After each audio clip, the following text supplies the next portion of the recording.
I'm walking into the farmers market at the Ferry Building in San Francisco on this lovely Saturday morning. We're going to talk to some farmers about drought, how it's affecting them, and what the public needs to know. You know, we're all under rationing now, and it's only July. The creek is really, really low. This year has been the hardest year in the past decade, and we have only yielded around 20% of our crops. Well, it's just the sheer quantity of water that it takes to grow stone fruit, it takes to grow apples, it takes to grow almonds. And I think the quantity is just something that, the normal, city dweller has no concept of. A lot of customers have seen an increase in prices. They don't really understand that our whole life and farm relies on the weather, and when there's no rain, then we have less product, and just to barely stay afloat. Definitely fearful for the future of farming. So you've just heard farmers Annabelle, Emily, Molly, and Adam talk about how they're struggling in these dry times. But it's not just the Bay Area, it's all through the western half of the U.S. Almost all of Arizona is dealing with drought, with more than half of the state facing exceptional drought conditions. The largest reservoir in the United States is running on empty. Lake Mead, behind iconic Hoover Dam, is at its lowest level in nearly 90 years. That means water shortages, higher fire risk. Farmers in parts of New Mexico say they are being asked not to water their crops. 100% of California is now in a drought, and if you could believe it, it could get even worse. It's hot and dry, and much of the western U.S. is experiencing a historic mega drought. Now, there's a couple questions we gotta ask, like, how are scientific innovations helping us adapt to and prepare for droughts like this one, particularly their effects on our food supply? Also, who's especially vulnerable? And how does all this affect those of us who don't live in drought-prone areas? Because guess what? It does. This is Nova Now, where we use science to quench your curiosity as we explore all these headlines. I'm Alok Patel.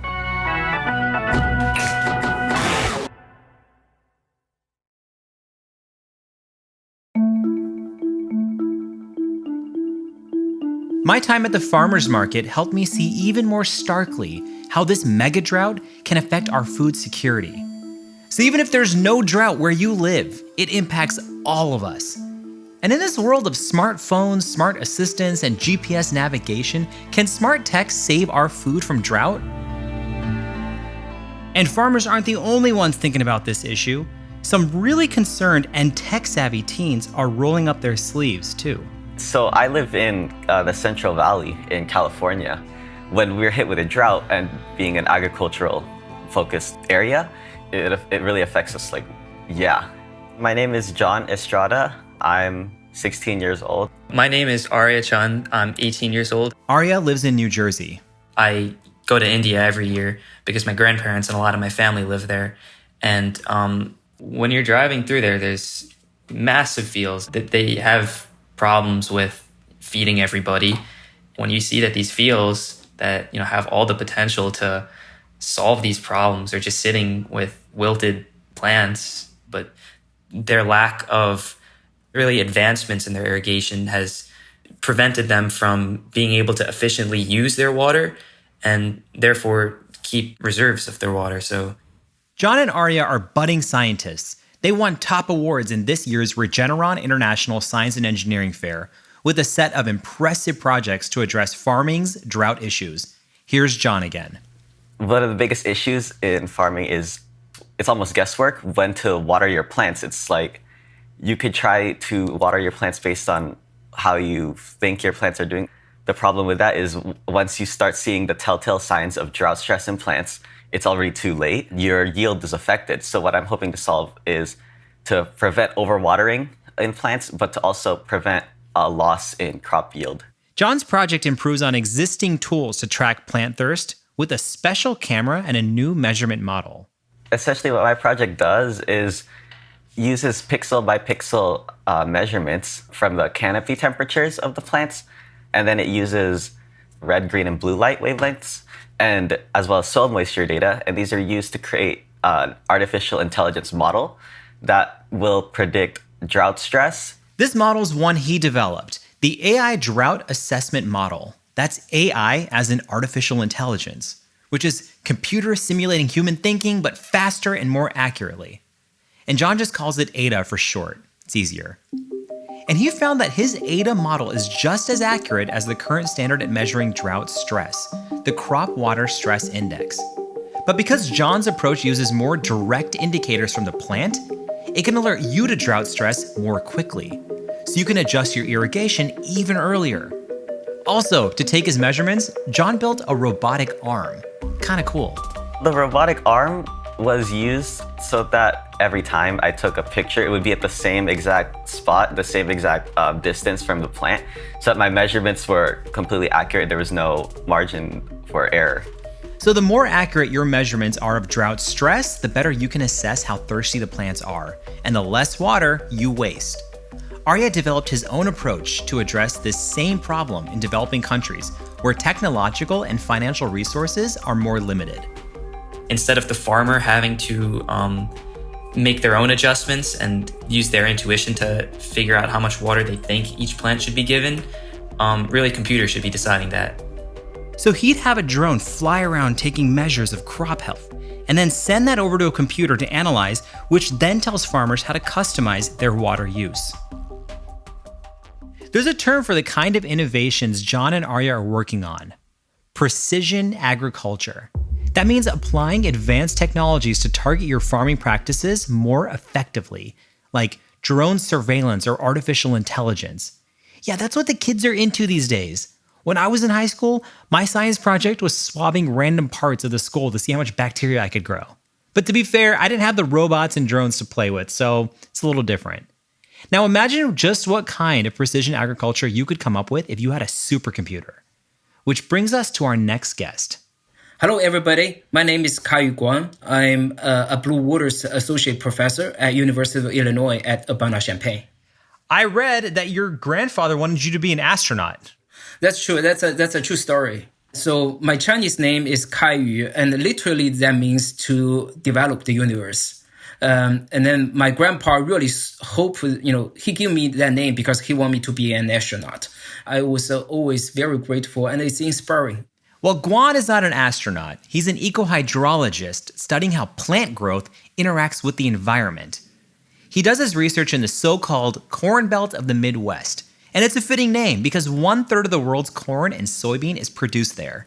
So he might not be working in space, but he's teamed up with the folks who do. I'm working with NASA, and I got a lot of honors and awards from NASA focusing on our planet. He's one of the very select few who gets to use Blue Waters for his research. That's the name of one of the biggest supercomputers ever built at any US university. Why do I need to use a supercomputer to address the crop problem?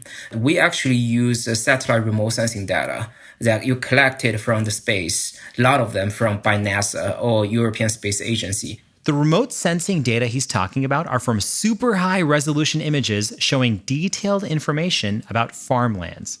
Millions of gigabytes of data from multiple satellites that have been looking down at Earth and recording the conditions of crops, combined with data collected on the ground. It's a gigantic data set, one you need a supercomputer for. We also use models to do simulations at individual farm level. And then in Champaign County, which is where I'm located at this moment, there are tens of thousands of fields just in one county. Multiply this by thousands of counties in the nation, in the Corn Belt. And then so it's millions of fields that are required to be calculated. So this is precision ag on steroids. How does crunching all this data work to help farmers? Well, you could analyze a field. Then you'd come up with a targeted prescription for your field under different conditions for exactly how much, say, fertilizer to use and when and where to apply it. That'd save you money, but also protect the environment by reducing greenhouse gas emissions from fertilizers. So all this gonna help farmers at the field scale. We enable that precision practice on the ground. Guan's team is now testing better ways to irrigate based on a finer understanding of the way drought affects plants. Traditional way of defining drought is based on the amount of rainfall and then the amount of the soil moisture on the ground. But there's also a very important component that sometimes has been understudied and overlooked. If the atmosphere become very dry, when the atmosphere is dry, it sucks water out of the plant, and the plant needs more water. But plants have a clever way of regulating themselves through tiny pores on their leaves called stomata. And then so plant has the ability to adjust. If atmosphere is very dry, then stomata is smart enough, they tend to close their stomata. And by doing so, plant reduce the water use. But that has a side effect because the stomata is also where plant get CO2 in to grow for photosynthesis. Getting less CO2 means less photosynthesis, which is how plants make the food they need to grow. That impact seems to be more directly related to the loss of the yield. And that's one more way climate change is bad news, because the hotter it is, the drier the atmosphere, causing more stressed out plants. The good news is, this new understanding of drought allows Guan's team to develop even more precise approaches to managing crops' water needs. Now, this may sound counterintuitive, but Guan's research has found that sometimes, even when atmospheric dryness is high, soil moisture can still be relatively normal. In those situations, the traditional irrigation solution may not ask you to irrigate because they only measure things based on the soil moisture threshold. But with atmospheric dryness, plants are going to actually respond by using more water. We suggest that to put more water into the system in those cases. And then the similar condition is that when soil moisture is actually relatively low, but the atmosphere is not very dry, the plants then won't be so thirsty. And then in those cases, the irrigation amount can be actually reduced than before. So by factoring in the atmospheric dryness along with soil moisture, we can design smarter irrigation systems. You can actually save water by 10% or even further without sacrificing your crop yield. This could be a smarter way to both reduce water use but also help crop fight drought. This all makes sense, but as you can imagine, precision agriculture technology isn't something you can just go walk into a shop and buy like another piece of machinery. So scientists like Guan are working with farmers groups to make this tech more widely available. To what extent is this already happening in farms right now? Like, so what extent are all the technologies we're talking about being employed? If you think about irrigation, just as an example, probably only 5% farmers have a sensor on the ground. And then, probably only about 20 to 30% of the farmers have some, guidance from, some irrigation companies or the equipment companies. Majority of the farmers still depend on the weather forecast or their neighbor suggestion or their neighbor's action to make their decision. So in other words, that there's a wide space for improvement. So even though the so-called ag tech development is kind of booming right now, farmers' adoption of the precision ag technology is still pretty low. And in Brazil, in other Asian countries or in Africa, like the adoption rate about any precision ag tools are extremely low at this moment. Guan thinks governments could help by offering incentives for adopting these methods, but he thinks the technology itself isn't quite ready for prime time. So I challenged Guan to envision this tool. I believe seeing is believing. Just imagine that if we have an app in your iPhone, that if you open the app, you can instantly see a field that you are working on. You are able to see that field and you're able to look at the past history of that field in the past multiple years. And then also provide a few simple information, but easy to consume type of information, like at this moment, what's your crop stress condition, and how much is because of the amount of water in the soil, how much is because of the dryness condition in the atmosphere. You want to first build the trust, like they know that they are not looking at like something made up, illusion, right? Guan says if he had a magic wand, he'd give all farmers a special piece of tech. It would show them the unintended consequences of all their past actions on a loss of yield and harm to the environment. Then it would give them customized tools to do better. Seeing our landscape is changing towards a more smarter and a more sustainable way of managing the landscape. I think that's going to be the ultimate goal for me and for a lot of my colleagues. Making technology for coping with drought accessible to those who need it is one thing, but there are communities who are especially vulnerable to drought, and they're doing their best to use the tools they have. Indigenous peoples throughout the world are more susceptible to climate change impacts. When we come back, we'll hear from a water management expert from the Navajo Nation.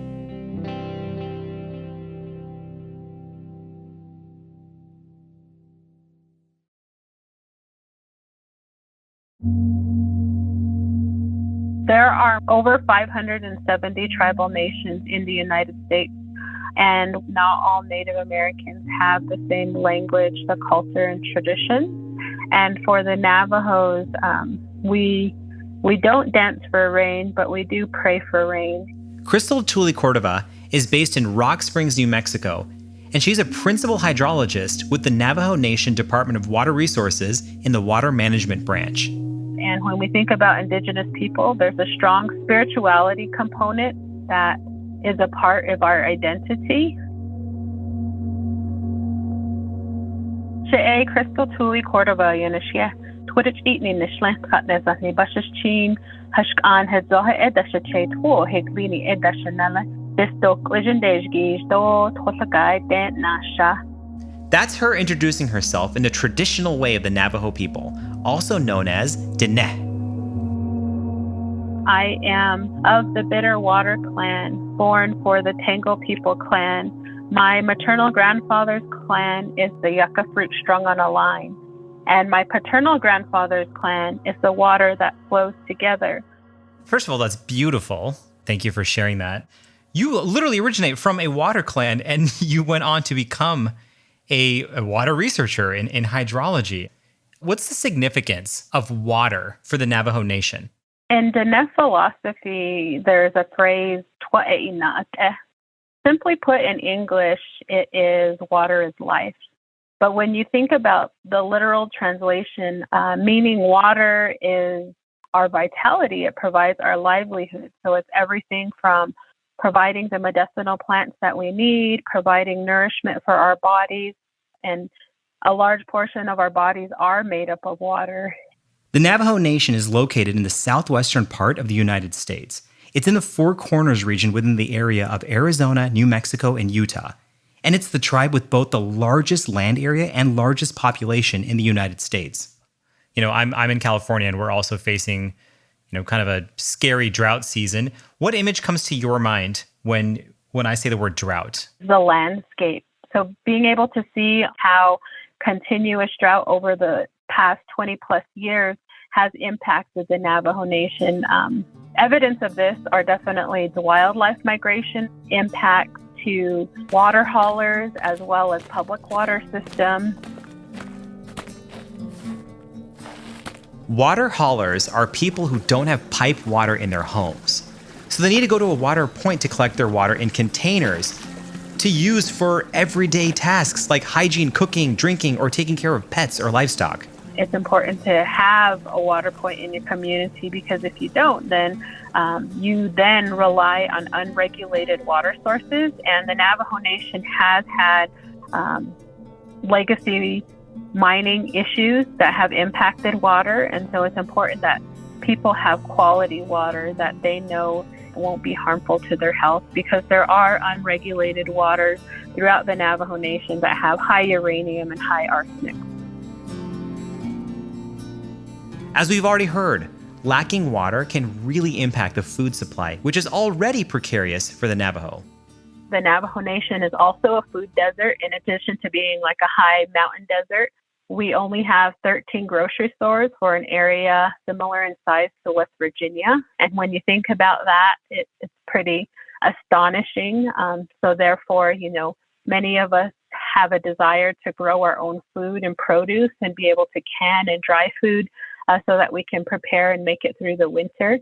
Although a lot of the Navajo Nation land is arid, they traditionally have grown their own crops. The three sister crops that we continue to grow, and those are corn, beans, and squash. The corn is a part of our ceremonies as well. The pollen from the corn are used for prayers, but also the corn itself are not only used for consumption, but also used for things like an earthen cake during a puberty ceremony when a Navajo woman goes from a transition of a girl to a woman. Tuli Cordova wants to make sure we value traditional knowledge as well. For Indigenous people, we've been here a long time, and we don't need science to be able to tell us that things are changing. Even throughout my own time, I've noticed that change with regards to drought, to where natural lakes that we used to see on the top of the Chusca Mountain, some of the higher elevation areas in the Navajo Nation, those lakes are no longer there. They're more just natural depressions without holding any water at all. To better understand drought, we need to understand the water cycles first. Now, Earth's water is in constant flux, connecting the ocean, land, and atmosphere. Now, visualize this. Water on the Earth evaporates, rises into the atmosphere, cools, and condenses into rain or snow in clouds. Then it falls again to the surface as precipitation and collects in the ground, rivers, lakes, streams, and the oceans. In the Navajo Nation, we do have some perennial streams. We have ephemeral streams. Perennial means a stream that runs year-round, and ephemeral is a stream that runs only after precipitation. We have precipitation 2 times a year, in the summertime as well as the winter. The summer precipitation also goes by a jazzier name, the North American monsoon. We're looking forward to the monsoon in the Navajo Nation. It's pretty hot and dry. So it's important to have that understanding that all water is connected. Evapotranspiration contributes to precipitation, which contributes to the flows and ephemeral and perennial streams, while also helping recharge groundwater.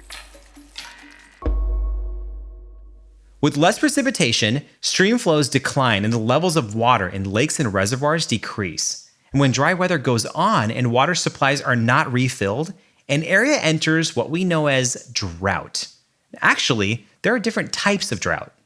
If you ever look up something called a U.S. Drought Monitor, you can see that there's different magnitudes of drought. There's also different lengths of drought. The U.S. Drought Monitor is a map that shows parts of the country that are in drought. You've probably seen this map being shown on the news. It's that map with yellow, orange, and red blobs. And it uses 5 classifications. Abnormally dry, showing areas that may be going into or coming out of drought, and 4 levels of drought itself: moderate, severe, extreme, and exceptional. You can check it for free at droughtmonitor.unl.edu, and it updates every Thursday. According to the Drought Monitor, 96% of the Navajo Nation is experiencing extreme to exceptional drought. That's basically as bad as it gets. So bone dry. That's also bad when we think about fuel for wildfires. The Navajo Nation Department of Emergency Management has coordinated their community's response to drought since 1988. They have a drought contingency plan that combines long-term and short-term mitigation strategies. It guides the Navajo residents to be proactive before a drought even begins. Because of the large area and the limited infrastructure, it's difficult to be able to do real-time data. Because, cell phones don't even work in some areas. And we have individuals within the Water Monitoring and Inventory Group be able to drive to 85 sites throughout Arizona, New Mexico, and Utah to be able to evaluate the month-to-month variation of precipitation. One thing that frustrates me, and I'm going to guess that it frustrates you as well, is that when we're addressing the problem when it happens, we're not necessarily being preventative about it. And I think sometimes, people have a hard time identifying with a problem that doesn't affect them. So they're like, hey, I don't feel climate change. I'm good. And I don't think it's real. There's no drought where I live. Yeah. I like to think about drought like a bank account. And so with each precipitation event, it's like putting pennies into your negative $100 or more account. And we don't have enough of those precipitation events to get us out of those severe and exceptional conditions.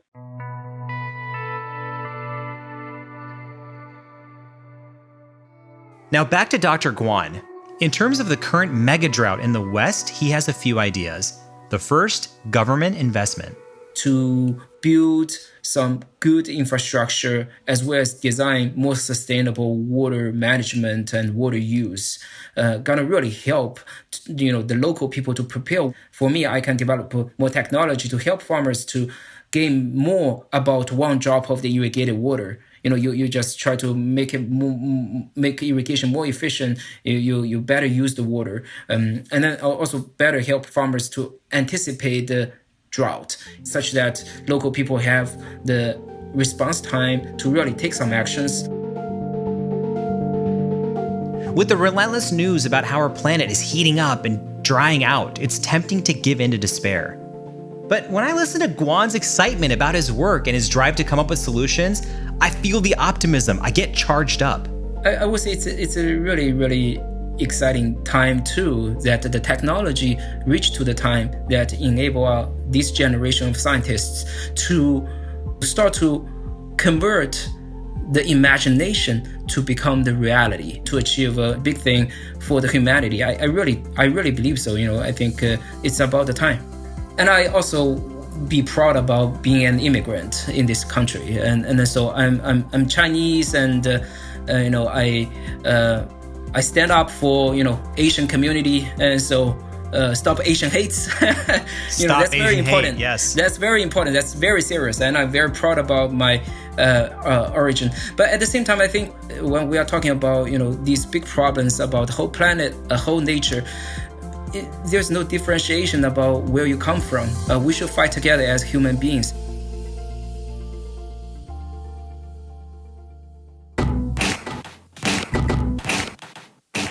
Nova Now is a production of GBH and PRX. It's produced by Terence Bernardo, Ari Daniel, Jocelyn Gonzalez, Isabel Hibbard, Sandra Lopez Monsalve, and Rosalind Tordesillas. Julia Court and Chris Schmidt are the co-executive producers of Nova. Dante Graves is director of audience development. Suki Bennett is senior digital editor. Christina Monin is associate researcher. Robin Kasmer is science editor. Lorena Lyon is digital production assistant, and Devin Robbins is managing producer of podcasts at GBH. Our theme music is by the DJ who makes it rain with funky beats, DJ Kid Koala. I'm Alok Patel. We'll be back in 2 weeks, which is plenty of time for you to learn how to use less water. You can start by taking shorter showers and just avoiding baths, or turning off the water while brushing your teeth, shaving, or doing dishes. Maybe you should check your faucets, pipes, or toilets for leaks, or do less laundry. Try installing a water meter. Water your lawn only when it needs it, or try planting drought-resistant trees and plants. We can all do better.